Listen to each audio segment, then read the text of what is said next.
তো তোমরা মনে করো যার টাকা বেশি সে সবচেয়ে বড় ধনী, তোমরা মনে করো যার গাড়ি বাড়ি আছে সে বড় ধনী। নবীজি বলেন না, ওয়ালা ইকুল গিনা বিনাল্লাহ, যার মন ধনী সে হলো পবিত্র। যার গাড়ি বাড়ি আছে, ব্যাংক ব্যালেন্স আছে, তোমরা কাকে মনে করে ধনী? নবী বলেন না, সে ধনী না। ওয়ালা ইকুল গিনা বিনাল্লাহ, যার অন্তর ধনী, যার মন ধনী সে হলো পবিত্র। দেখা গেল বিষয়টাকে যুক্তি দিয়ে প্রশ্ন দিয়ে বিচার করা হয় না। আল্লাহ কোরআনে বলেন, ইন্না আক্রামাকুম ইনদাল্লাহি আতকাকুম, আল্লাহ বলেন তোমাদের মধ্যে সবচেয়ে সম্মানিত হলো সে যে আল্লাহকে বেশি ভয় করে, যার অন্তরে তাকওয়া বেশি, যার অন্তরে আল্লাহর ভয় বেশি, আল্লাহ বলেন সে হলো সবচেয়ে বড় সম্মান।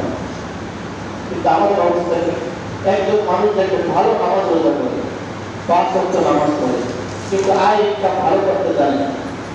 কিভাবে গাড়ি বানাইতে হবে, 10 তলা গাড়ি বানাইতে হবে, কলা কৌশল বোঝে না। গাড়িটা কিভাবে কিনতে হবে, কলা কৌশল সে বোঝে না। প্রতিপত্তি কিভাবে হইতে হবে, এই কলা কৌশল সে বোঝে না।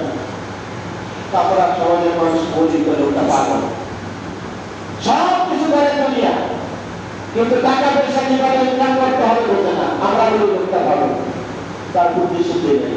অথচ বুখারী মুসলিমের বর্ণনা নবীজি কি বলেন, আল-কাইয়িসু মান দারা নাফসাহু ওয়া আমিলা লিমা বা'দাল মাউত ওয়াল আজিজু মান ইত্তাবা নাফসাহু ওয়া হাওয়াহা ওয়া তামান্না আলাল্লাহ।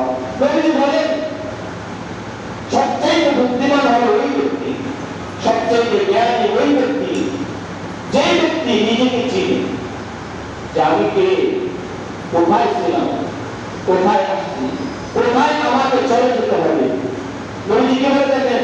নবীজি বলেন সবচেয়ে জ্ঞানী সে যে নিজেকে চিনে, আমি কে, কোথায় ছিলাম, কোথায় আছি, কোথায় আমাকে চলে যেতে হবে, যেখানে আমি যাব সেখানের জন্য আমি কি সম্পর্ক তৈরি করলাম, এটা জেনে বুঝে যে নিজেকে প্রস্তুত করে পরকালের জন্য যে সঞ্চয় তৈরি করে, নবীজি বলেন সেই হলো সবচেয়ে বড় বুদ্ধিমান, সে হলো সবচেয়ে বড় জ্ঞানী।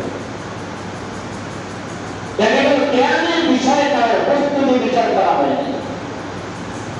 বুখারী আরেকটা বর্ণনা নবীজি বলেন, লাইসা শাদীদু বিসুরাতি ইন্নামা শাদীদু আল্লাযী ইয়াবলুগু ইনদাল গাদাব। নবীজি বলেন প্রচন্ড রাগের সময় যার গায়ে শক্তি বেশি, যে অন্য আচার দিয়ে ফেলে দিতে পারে, তোমরা তাকে বড় বড় শক্তিশালী মনে করো। নবীজি বলেন না, সে শক্তিশালী নয়।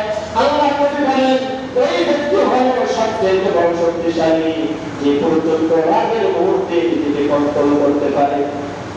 মানে প্রচন্ড রাগ, শরীরের ভিতরে এমন রাগ করে তো সব ভেঙে যাবে, দুনিয়া তাবুক পালন করা হবে। নবীজি বলেন এই প্রচন্ড রাগের মুহূর্তে যে নিজেকে কন্ট্রোল করতে পারে সেই হলো সবচেয়ে বড় শক্তিশালী। যে কথা বলতেছিলাম যে আমরা দুনিয়ার প্রত্যেকটা বিষয়কে যেভাবে বিচার বিবেচনা করি, ঈমানের বিষয়গুলোকে সেভাবে বিচার বিবেচনা করা যায়। দুনিয়ার বিষয়গুলোকে আমরা যুক্তিতে বুঝতে চাই, ঈমানের বিষয় যুক্তি কামানো যাবে না। ঈমানের বিষয় যুক্তিতে ধরলে মানতে হবে, যুক্তিতে না ধরলে মানতে হবে, যুক্তিতে না ধরলে মানবে না। এটা একজন মুমিনের মানসিকতা হতে পারে। আল্লাহ তাআলা আমাদের সকলকে আমরা যেন কোরআন এবং হাদিসের ভিত্তিতে, কোরআন এবং হাদিস আমাদেরকে যেভাবে দিক নির্দেশনা দিয়েছে, আমরা যেন আমাদের জীবনটাকে সেভাবে করতে পারি এবং পরিচালিত করতে পারি। আল্লাহ তৌফিক দান করেন। সকলে বলেন আমিন। যারা সত্য কথা বলেন আমরা সত্য কথা বলি।